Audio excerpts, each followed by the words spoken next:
al micrófono, vamos a levantar. La caverna es el espacio donde vamos a escuchar. Educación es la base, nunca nos van a parar. Con los libros en la mano, siempre listos para pensar. Aquí se cultiva el valor de cuestionar.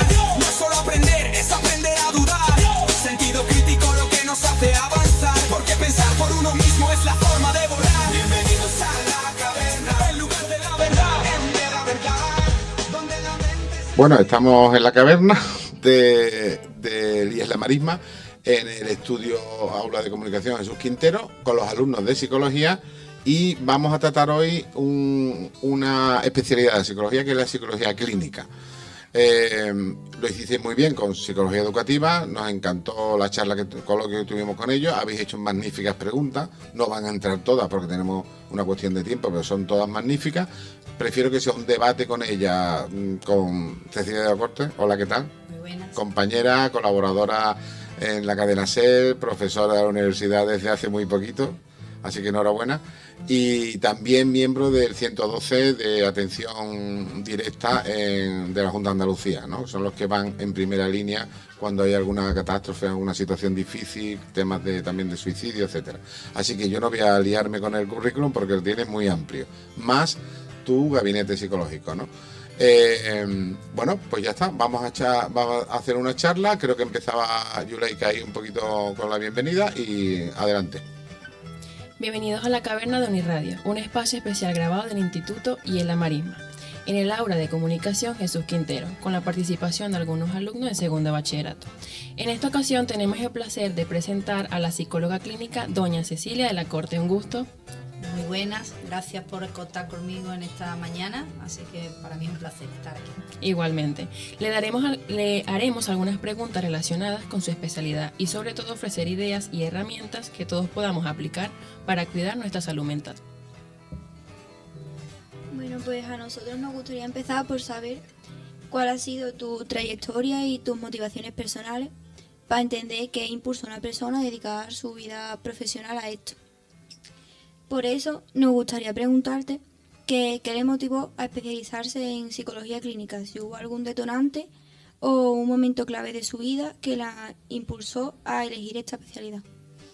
Veréis, yo para comenzar en los estudios de psicología lo que me motivó fue el querer ayudar a otras personas. Desde que era estudiante y era pequeña, veía en la tele, ¿no?, las noticias o los problemas que iban surgiendo y siempre decía, de alguna manera quiero dedicarme a algo que sea ayudar a los demás. Entonces, bueno, comencé la carrera de psicología aquí en Huelva en el año 2005, del 2005 al 2010. Fue la tercera promoción de psicología aquí en nuestra universidad. Estaba empezando la disciplina de la psicología aquí en Huelva. Y una vez que, bueno, en la carrera se ven todas las ramas en las que nos podemos dedicar los psicólogos, ¿no? Como estáis viendo, la parte de orientación en escolar, educativa, la rama social, la rama clínica. Y realmente la rama clínica fue curioso cómo empecé, porque yo pensaba dedicarme a la parte más social, pero tuve un amigo que un día me llamó y me dijo, oye Cecilia, tengo una amiga que necesita ayuda y quiere que tú la veas en consulta. Y yo pensando, digo, si todavía no he empezado con esto, ¿no? Y fue un poco como el empujón del detonante, siempre se lo agradeceré a este amigo, que al final me surgió en mí un miedo tremendo, ¿no? De decir, tengo que arrancar con esto y todavía no lo estoy haciendo, pero fue cuando me puse manos a la obra y decir, bueno, ¿y por qué no? Cierto es que tengo un hermano que también es psicólogo y ya tenía él montada su consulta y él siempre me animaba. Dedícate, que a ti se te dan muy bien los niños, los adolescentes, ¿no? Dedicarte a ese ciclo, a esa etapa del ciclo vital. Y bueno, entre el apoyo de mi hermano por un lado, por otro lado este amigo que me impulsó a ayudar a esta otra persona, fue como arranqué con la consulta en el año 2013. Llevaba yo un par de años y medio más o menos con la carrera recién terminada. Entonces fue como arranqué con la parte de psicología clínica. Eso fue lo que me detonó, el querer ayudar a los demás y bueno, este amigo que me dijo, oye, ¿por qué no? Venga, empieza. Tú has dicho que te impulsaste hacia la psicología clínica porque un amigo te dio ese empujón de atender a un paciente en consulta. ¿Tú crees que la carrera universitaria te preparó para la realidad con los pacientes en consulta día a día? A ver, la universidad, no todos los profesores, ¿no? Pero adolece un poco de ese sentido más práctico de lo que estudiamos. ¿Por qué? Porque hay profesores que vienen del mundo académico puro y duro y de la investigación. Entonces esa parte más práctica de llevar a cabo lo que estudiamos, después ponerlo en la calle, por así decir, esa visión no la dan. Algunos sí y otros no, ¿vale? No en general todo. Entonces, ¿qué pasa? La carrera no te ofrece, oye, cuando te sientes delante de un paciente, haz tal, tal y tal y tal. Yo creo que eso es ya un poco más de todo lo que se estudia, el que tú te vayas elaborando poco a poco esas fases, ¿no? Pero no hay una asignatura, por lo menos en mi plan, yo vengo del plan antiguo, cuando era licenciatura, ahora ya son todo grado, ¿vale? Pero yo soy, como yo digo, del plan viejo. No había una asignatura como tal que te dijera, pues mira, la primera consulta tal y después tal y después tal, no. Eso fue un poco ya de trabajo personal, de cursos que ya uno va haciendo, especializaciones, ¿no? Máster posteriormente que ya he realizado y vas tú componiéndote poco a poco cómo arrancar. Si es cierto que toda intervención psicológica empieza por una recogida de información, sea en el ámbito educativo, sea en el ámbito clínico, social. Entonces, bueno, a nivel de consulta, pues la primera consulta se basa fundamentalmente en recopilar información, hacer una entrevista, ¿no? ¿Por qué estás aquí y qué te ha motivado a venir? Entonces, bueno, al fin y al cabo yo creo que la carrera te da los ingredientes y después el aprender a cocinarlo ya es tarea de cada uno, de que se ponga a investigar o cursos que hace, el consultar con otros compañeros. Creo que es muy importante el apoyo también con los demás.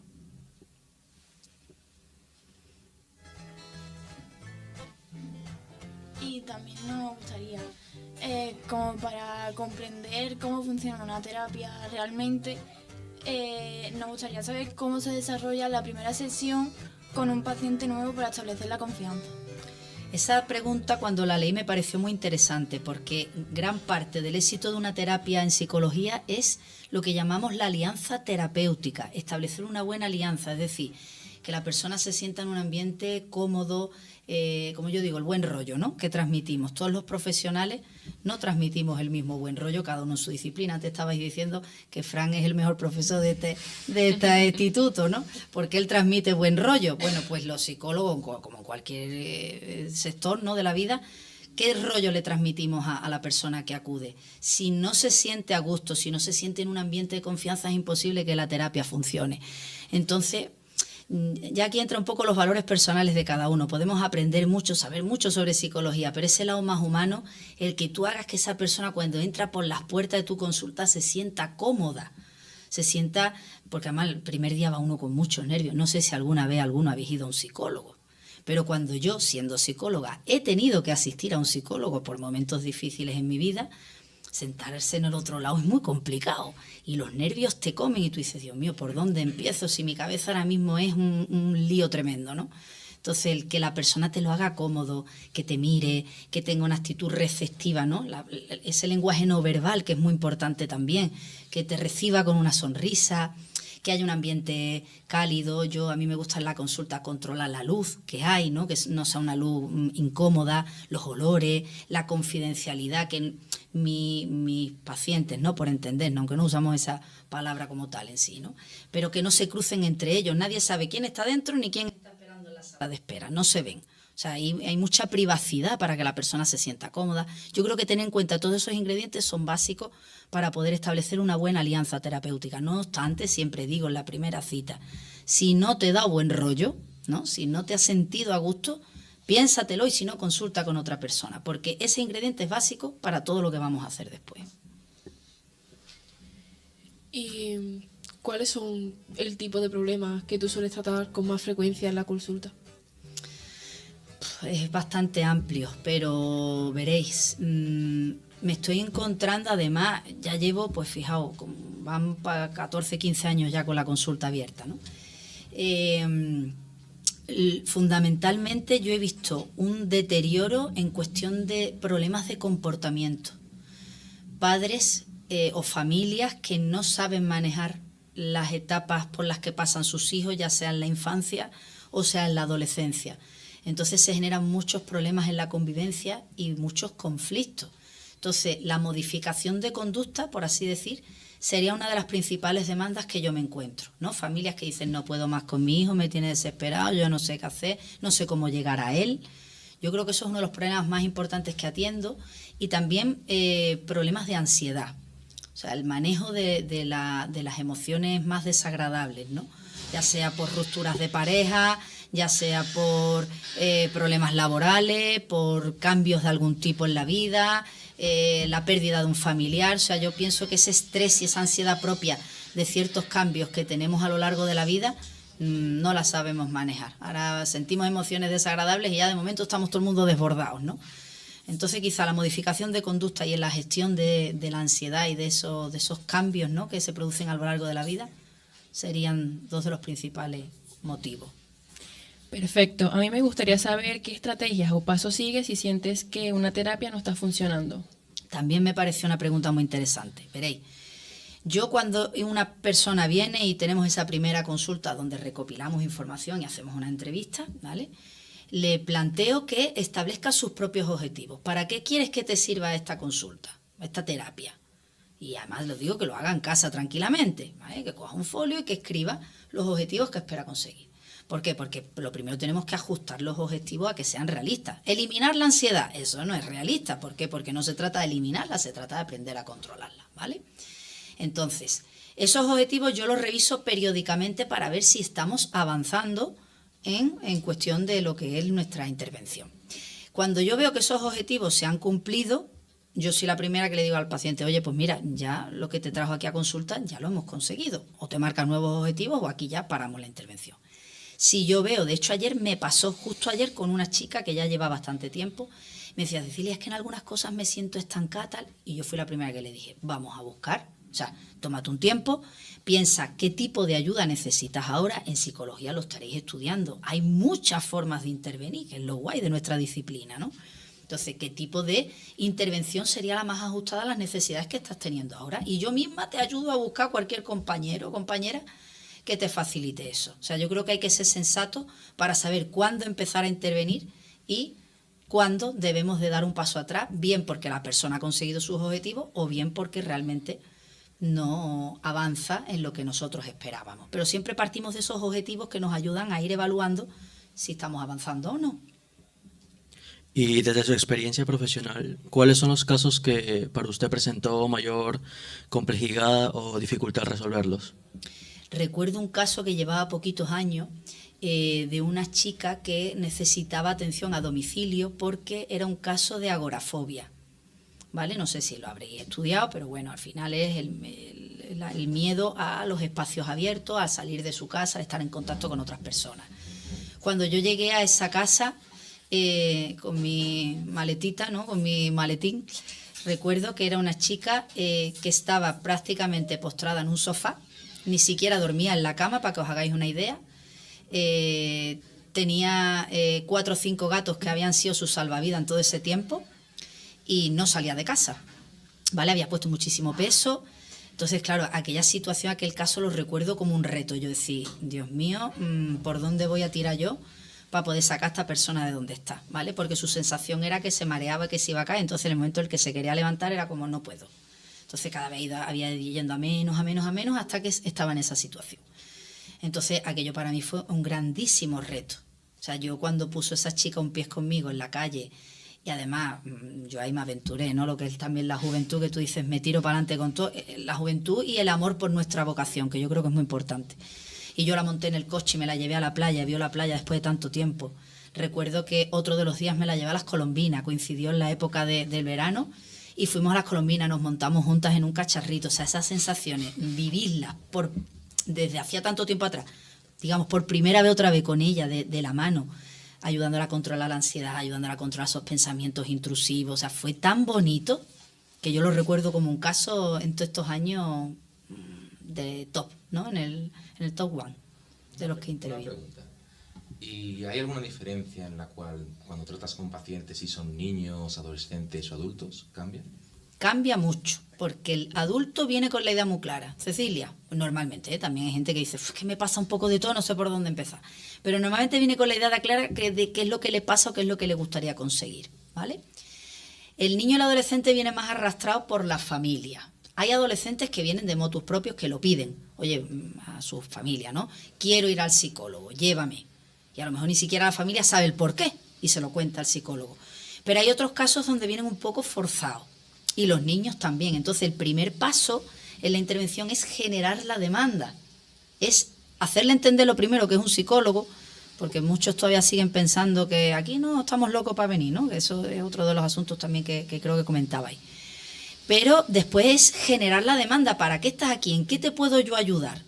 Porque es muy importante que la persona cuando entra por la puerta tenga la idea de decir, estoy aquí para esto.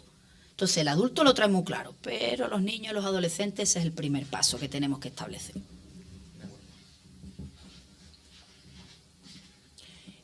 ¿Cuál es el protocolo o qué haces cuando detectas que un paciente corre riesgo grave para sí mismo o para otros? Vale, vosotros sabéis que tenemos, digamos, dentro de nuestro código deontológico, que es el que rige nuestra actuación como profesionales, la confidencialidad es básica en lo que nosotros trabajamos en consulta, excepto cuando la vida de la persona corre algún tipo de peligro, ¿vale? En esos casos, digamos, estamos obligados a informar a quien corresponda del riesgo que tiene esa persona. ¿Qué es lo que sucede? Después de la práctica real, tú te encuentras con gente, por ejemplo, casos de personas que están siendo maltratadas que no quieren contarlo.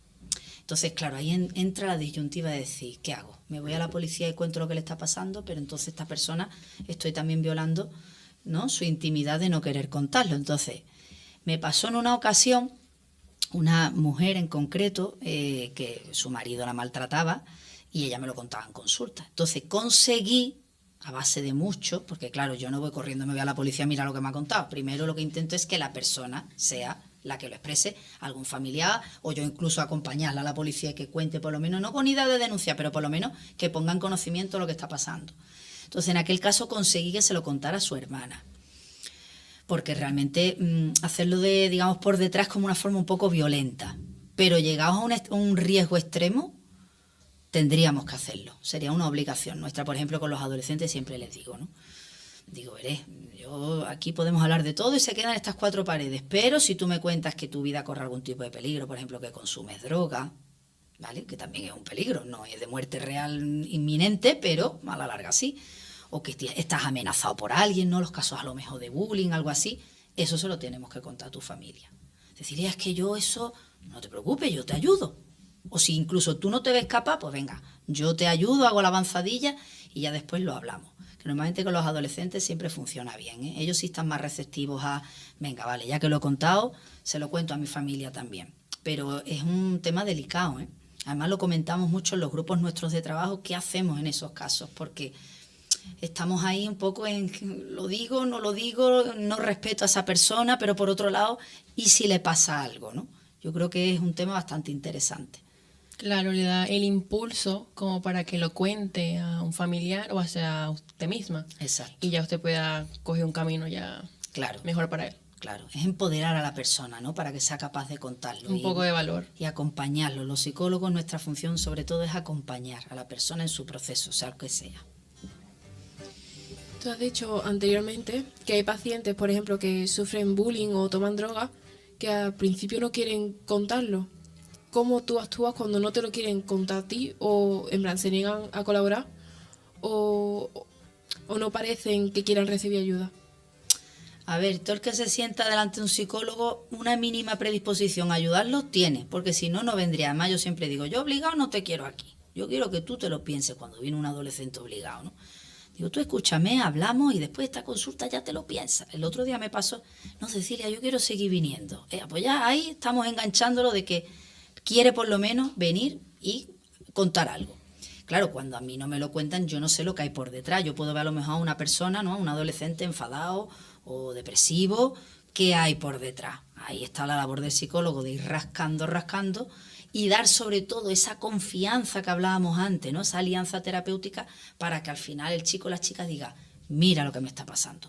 Y pasa mucho que en las primeras consultas a lo mejor no cuentan cosas importantes, pero llega un día que dice, Cecilia, ya no aguanto más, te tengo que contar algo importante. Y digo, ya lo hemos conseguido, ¿vale? Y eso es maravilloso porque cuando ves a esa persona que se abre y se derrumba y tú dices, lo he conseguido, ya he dado el primer paso, que es por lo menos verbalizarlo y pedir la ayuda.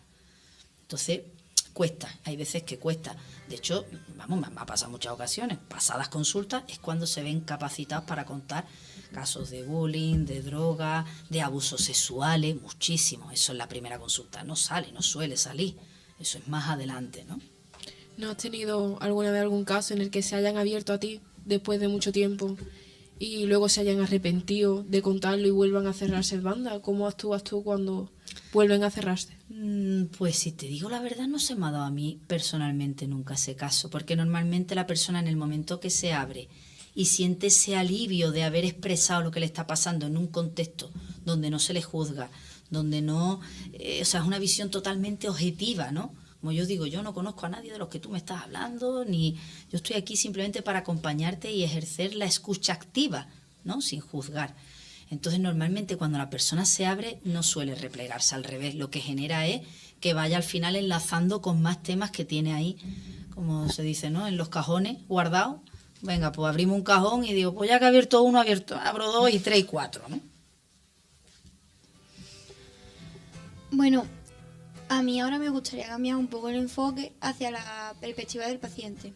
Es decir, a darnos, cuando es el objetivo de darnos cuenta de como de métodos que podemos practicar que nos ayude a gestionar nuestro bienestar, sino también a buscar ayuda profesional cuando más la necesitemos. Por eso me gustaría saber cuál diría que es el error más común que cometemos las personas a buscar ayuda psicológica. Vale, esta pregunta es bastante amplia. El error más común que se comete es considerar como psicológico cualquier cosa. La psicología es una ciencia y los que deben desarrollar las intervenciones tienen que ser psicólogos que tengan formación. Hoy en día hay mucha terapia, pero ¿qué terapia es? Porque nos encontramos con casos de personas que vienen de centros. No, yo he ido a un psicólogo. ¿Dónde iba tú? No sé dónde. Digo, eso no era un psicólogo. Los psicólogos que estamos regulados, digamos, tenemos un número de colegiados, tenemos un número de NICA. El NICA es nuestro centro donde ejercemos el trabajo, que está autorizado por la Junta de Andalucía. Es decir, nosotros tenemos que presentar papeles de todo tipo, donde ahí se ve verdaderamente nuestra formación y todo lo que hacemos, ¿vale? Entonces, lo primero que le diría al que quiera buscar un psicólogo es asegúrate de que es psicólogo.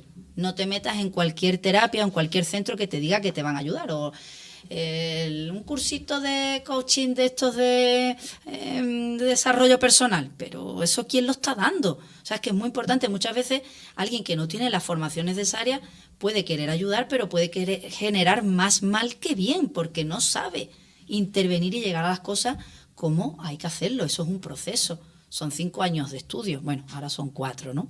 Mínimo, y después el máster o lo que haya que hacer, imaginaos. No es lo mismo que yo hago un cursito y ya me pongo a ayudar a los demás. Escucha, que no se puede comparar una cosa con la otra. Entonces yo creo que el principal error es ese.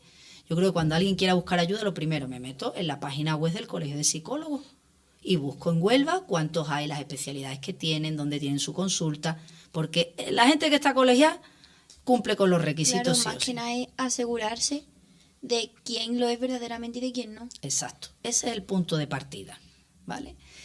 Dentro de tu pregunta también hacía referencia a en qué momento consultamos con un psicólogo. O sea, lo primero que tenemos que distinguir, de hecho el otro día en la cadena SER lo hablábamos, porque el octubre es el mes de la salud mental, el 10 de octubre, ¿no? Como sabéis. ¿Qué es patológico y qué no? Digamos, ¿qué es normal y qué no es normal? O sea, yo he tenido una ruptura con mi pareja y lo estoy pasando mal, y eso es un proceso emocional normal. Ahí no nos tenemos que preocupar, voy a estar triste, voy a sentir nostalgia, rabia por lo que me está pasando, ¿vale? Pero ¿cuándo empieza a ser patológico? ¿Cuándo empieza a ser un motivo para ir a la consulta? Pues cuando empieza a generarme bloqueos en mi vida, empiezo a aislarme, empieza a repercutirme, digamos, en otras facetas de mi vida. Cuando yo ya veo que el problema se está prolongando demasiado tiempo, ¿vale? Entonces yo creo que es importante diferenciar entre una cosa y la otra. Yo estoy pasando por un mal momento, la vida no es un camino de rosa, lo sabemos. Pero ¿cómo estoy gestionando ese momento? Yo creo que esa es la pregunta básica que tenemos que hacernos, ¿vale? Bueno, vale, simplemente ahora que usted ha hablado también anteriormente de los problemas, de que a lo mejor tiene que contar algo que es privado en caso de que sea muy importante, ¿usted diría que hay, aparte de beneficios, por supuesto, algunas cosas negativas de ir a una consulta psicológica? A ver, negativo, bueno, el dinero que nos gastamos, ¿no? Que sale de nuestro bolsillo. Eso siempre. Eso siempre, ¿no? Pero bueno, estamos invirtiendo en nuestra salud mental, igual que pagamos un gimnasio o pagamos un nutricionista que nos ayuda a alimentarnos mejor, bueno, pues pagamos una terapia que nos ayude a mejorar nuestra salud mental. La parte negativa como tal, quizá eso habría que preguntárselo a un paciente. Yo cuando he sido paciente no veo la parte negativa, quizá a lo mejor lo único negativo es encajar la hora de la consulta en el día a día y en la rutina, ¿no? Y el tiempo que hay que también sacar para dedicarle a la tarea previa, ¿no? Post y previa de lo que es una terapia. La terapia no se debe de quedar solo en la hora de la consulta, ni mucho menos, sino que eso después lo tengo yo que interiorizar. Entonces, quizá encajar esos tiempos en las rutinas que tenemos, que vamos todo el día acelerados, yo como paciente que fui también en su momento, creo que fue lo que más me costó. Pero negativo así como tal, no sé, ¿vosotros pensáis que hay algo negativo? Ahora os devuelvo yo a vosotros la pregunta. A ver, ¿qué pensáis que tiene de negativo una terapia en psicología? Yo creo que algo negativo que puede tener es cuando un primer paciente va a consulta, es lo que tú has dicho antes, al principio no se abren. Entonces la ansiedad que le puede generar decir, ¿qué hago? ¿Se lo cuento? ¿No se lo cuento? ¿Mejoro? ¿No mejoro? Uh-huh. Creo que eso es un aspecto negativo que puede tener alguien que no está acostumbrado a contar sus problemas. Uh-huh. Sí, cierto. Además yo siempre digo, mira, no te preocupes si hoy no hablamos de todo. Poco a poco las cosas van a ir saliendo, pero hay gente que entra en consulta temblando, ¿eh? El otro día me pasó con una mujer hiperventilando, digo, espérate, ¿va? Lo primero vamos a respirar un poquito, vamos a beber agua, vamos a intentar regularnos fisiológicamente y ya hablamos. Ahora mismo no somos capaces de hablar de nada, ¿no? Pero sí es verdad que eso para el paciente puede ser un poco el decir, ay, Dios mío, lo cuento, ¿no? ¿Qué me dirá esta persona? Sí, un poco esos nervios previos, ¿no? Esa ansiedad. Pues sí, mira, la compañera Desde luego ha acertado. Y ahora una que se me acaba de ocurrir a mí ahora mismo también. Vale. ¿Qué ocurriría, o si alguna vez ha sucedido con usted, si por temas X o temas Y, un paciente resulta que tiene algún tipo de comportamiento psicópata?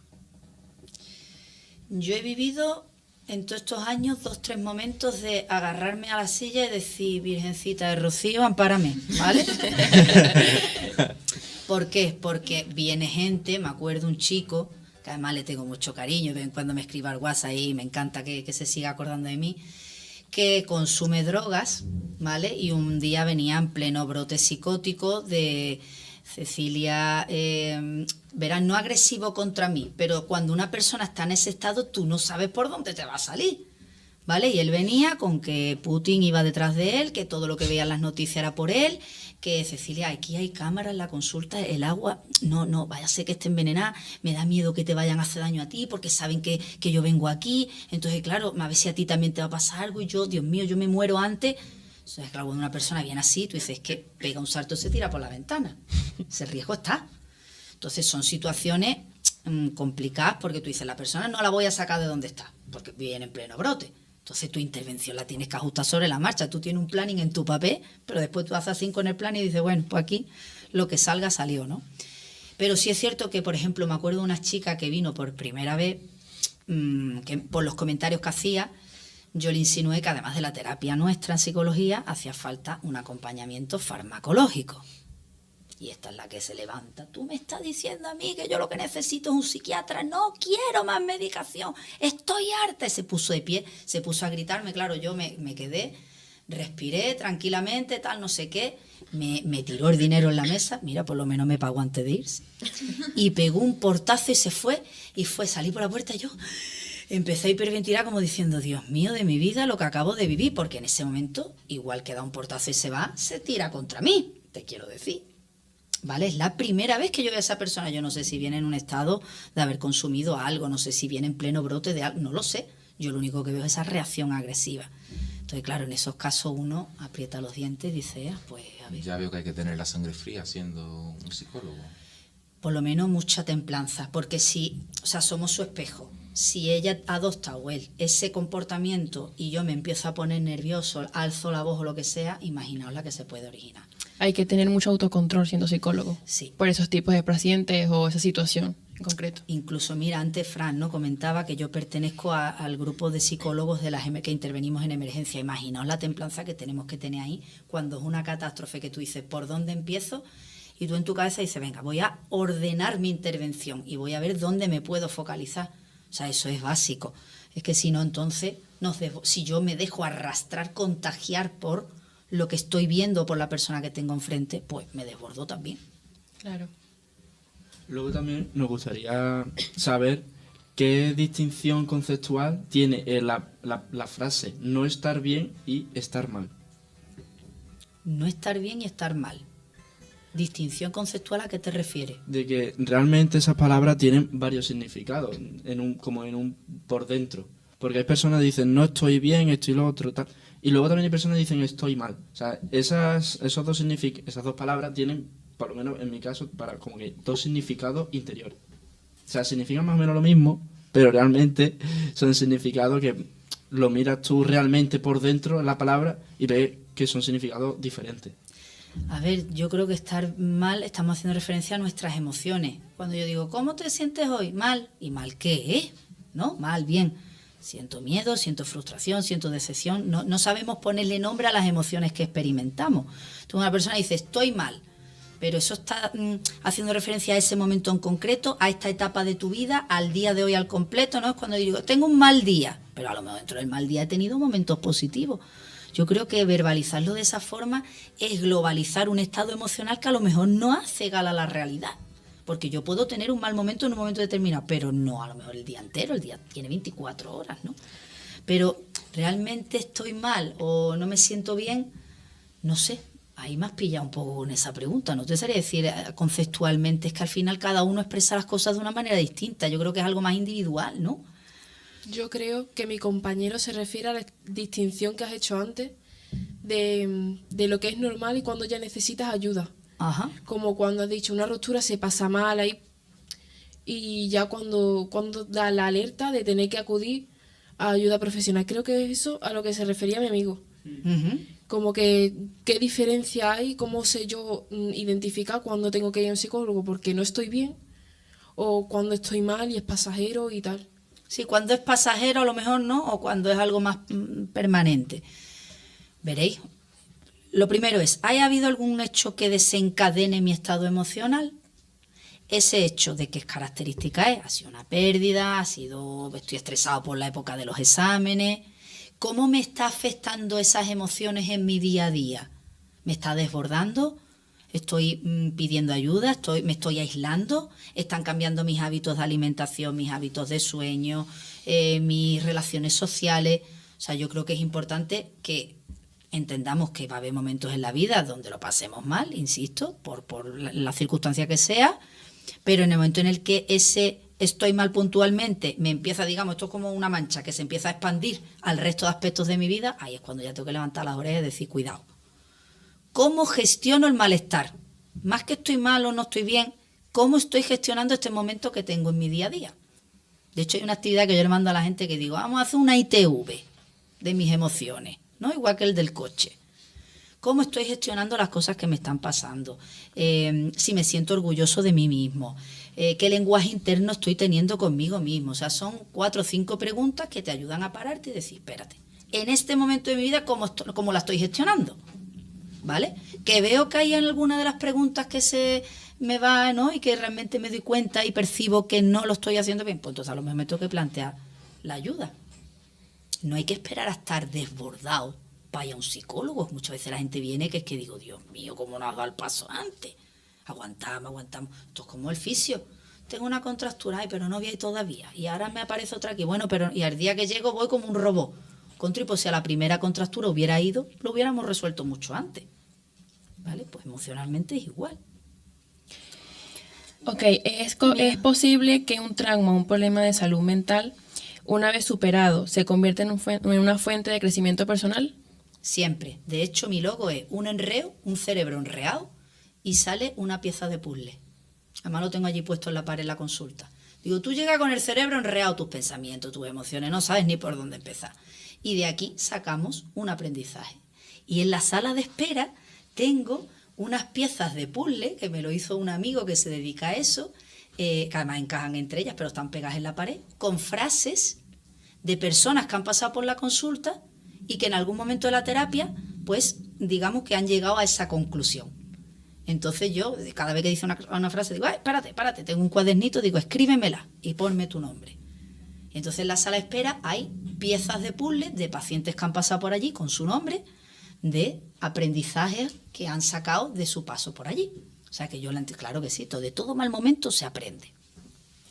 Mira, sí, con respecto a lo de la pregunta anterior de estoy bien, estoy mal, tengo que ir al psicólogo, no tengo que ir porque es patológico, no es patológico. Yo pienso, yo soy paciente y de muchos años además, entonces yo he tenido mi patología, ya no la tengo, pero igualmente sigo acudiendo al psicólogo, no tiene por qué, si no es patológico y aunque te sientas bien, no tienes por qué dejar de ir al psicólogo porque problemas diarios tenemos toda la vida, en fin, que me parece que no tiene que ser patológico como me parto una pierna voy al médico, ¿no? Si me duele ya también voy. No sé si me explico. Perfectamente. Normalmente el inicio de una terapia es porque hay una demanda en concreto, pero después pasa lo que estamos comentando, ¿no? De gente que dice, Cecilia, yo no quiero dejar de venir porque este es mi rato de pensar, de ordenarme, expreso cosas que me han pasado, tú también me das tu punto de vista. Y al final a mí me hace sentirme bien. Bueno, pues a lo mejor marcamos una sesión cada 2 meses, cada 3 meses, y vienen puntualmente y es como su ratito. Entonces, yo siempre lo digo, en el día a día no tenemos tiempo para pensar, vamos en la rueda. Entonces ahora es como yo, mis pensamientos y una persona objetiva que me va a escuchar y que me va a orientar. Entonces, oye, ¿por qué no mantenerlo? Yo voy al fisio una vez cada 3 semanas. Distancia, cuando tienes patología es más seguida. Y cuando ya estás mejor por la distancia, aunque sea una vez al mes o una vez cada 3, ya depende de. Exacto. Pero no que no tiene que ser corte radical y ya está. No, por porque supuesto. Además, a partir de esa patología puede surgirte otras cosas, o se pueden añadir, o puede en la misma patología puede surgir un punto nuevo, en fin. Claro. Que no. O la persona vive momentos estresantes, Que ¿no? aunque a lo esté mejor, bien, claro, puedes ir al psicólogo. Sí, por supuesto. Vamos, yo de hecho mi psicólogo que me atendió en aquel momento de mi vida, voy de vez en cuando, ¿no? Y también, igual que voy al fisio y me pone mi lumbago derecho, pues voy al psicólogo y ¿qué pasa, Cecilia? Oye, es mi ratito de pensar, porque no tengo tiempo. Yo quería, voy a matizar también un poquito como estabais diciendo vosotros. Siempre se pone el ejemplo, yo lo utilizo muchas veces, entre el gimnasio, mantener el cuerpo, decimos que hay que cuidar el cuerpo. Pero, y mucha gente se gasta una pasta en el gimnasio para mantener el cuerpo. Sin embargo, ahora que estás diciendo, pues ir para mantener tu salud mental, aunque sea pues un chequeo cada X tiempo, tal, que al final te gastas menos que en el gimnasio, en algunos gimnasios, como la salud mental no está al mismo nivel que la salud física. ¿Entendéis? Cuando es mucho más importante muchas veces tener eso, ¿no? Que ahora que estabas diciendo. Y va a tocar de aquí a poco y me gustaría cerrar bien, porque ha estado genial, me ha encantado. Enhorabuena a todos los que habéis preparado esto, cómo lo habéis hecho, ha sido muy chulo. A ti también, porque yo sabía que iban a disfrutar un poco de tu experiencia, habéis visto un poco la experiencia que tiene Cecilia, y espero que os haya servido un poquito para motivaros, ¿no? Con el tema de la salud mental, con la psicología, etcétera, ¿no? Estáis ante una magnífica profesional y un poco amiga de la que me siento muy orgulloso además, vamos, o sea que, Gracias, Fran, yo también. así que nada, que si queréis comentar una idea a modo de conclusión todos, incluyendo tú, pues estáis listos, pongo la cabecera y magnífico. Venga, a ver, chicos, ¿qué me preguntáis? ¿O qué conclusión sacamos? A ver, una idea. A ver, después de todo lo que hemos podido haber hablado, es cierto, yo es que, por ejemplo, nunca en mi caso he tenido que ir a un psicólogo ni nada por el estilo, pero sí que tengo amigos y conozco a personas que incluso en mi familia que han ido. Y la verdad, obviamente, no pensaba que era como un psiquiatra de esos antiguos, de antaño, pero tampoco pensaba que iban a ser, vamos a decir de esa manera, tan, no, aparte de privado, tan personal para cada paciente. Eso es algo que me ha sorprendido, la verdad. Las terapias son totalmente individuales, lo bonito de nuestro trabajo, ¿no? Que no hay ningún caso igual que otro. A mí me gustaría hacerte una última pregunta, que creo que nos representa un poquito a todos, y es, ¿qué opinas de que busquemos ayuda en ChatGPT antes que acudir a un psicólogo? Nunca será, de hecho creo que era una de las preguntas que poníais, nunca será igual lo online que lo virtual, que lo presencial, pero más allá, online todavía con un psicólogo que te atienda anda ya, pero con un ChatGPT, ¿quién está contestando? ¿Esa persona en base a qué? Precisamente por lo que decía el compañero, esto es algo individual. ¿Pensáis que las respuestas que da el ChatGPT tienen en cuenta todas las condiciones que puede tener una persona que te mira, que te toca si en un momento dado es necesario, que te pone por delante un vaso de agua, incluso que te da un abrazo? Es que nunca será igual, por mucho que queramos las cosas online, y que lo que enriquece esto que nos estamos viendo aquí todos juntos, nunca será lo mismo que la respuesta que me está dando pues una base de datos, que es lo que es un ChatGPT. Así que por favor no habléis con el ChatGPT, busca los psicólogos, o por lo menos una primera llamada, que eso no cuesta ni siquiera dinero. Lo que pasa es que los que sois menores hace falta el consentimiento de vuestros progenitores. Eso sí hay que tenerlo en cuenta, ¿vale? Pero bueno, una primera llamada tampoco pasa nada, te quiero decir. Muchas veces me llaman, Cecilia, me está pasando esto. Bueno, pero tú eres menor, sí. Intenta comentarlo en casa, o pide ayuda, o buscamos la manera, o a través de tus profesores, ¿no? Los profesores muchas veces os ayudan también.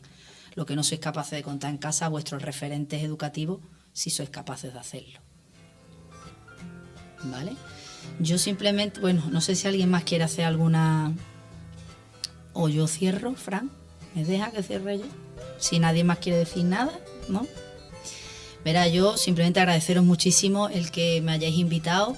Creo que es muy importante que hablemos de estos temas y acercar la psicología a la gente joven, que todavía sigue teniendo un poco ahí ese prejuicio, ¿no?, de que es la psicología y que yo no estoy loco para ir a un psicólogo. Todavía me encuentro con esa respuesta. Entonces, animaros, sobre todo que este programa os sirva para reflexionar sobre vuestra salud mental y en qué momento de vuestra vida os encontráis, de cómo estáis gestionando las cosas, que no le tengáis miedo a pedir ayuda, que esto no es ni de ser más débiles, ni de es que yo no puedo con las cosas, no pasa absolutamente nada. Normalizar, como decía Fran, igual que cuidamos del cuerpo, cuidamos de la mente, eso es fundamental, y que no hagáis atribuciones de cuando no podéis con algo, que no hagáis atribuciones a es que yo soy débil, o es que van a pensar de mí, o es que estoy decepcionando. No, por favor. Los problemas de salud mental, igual que los físicos, cuando aparecen no es cuestión de debilidad, es cuestión de que han aparecido y simplemente tenemos que echarle mano y ver qué podemos hacer. Así que cuidad mucho de vuestra salud mental. ¿Vale?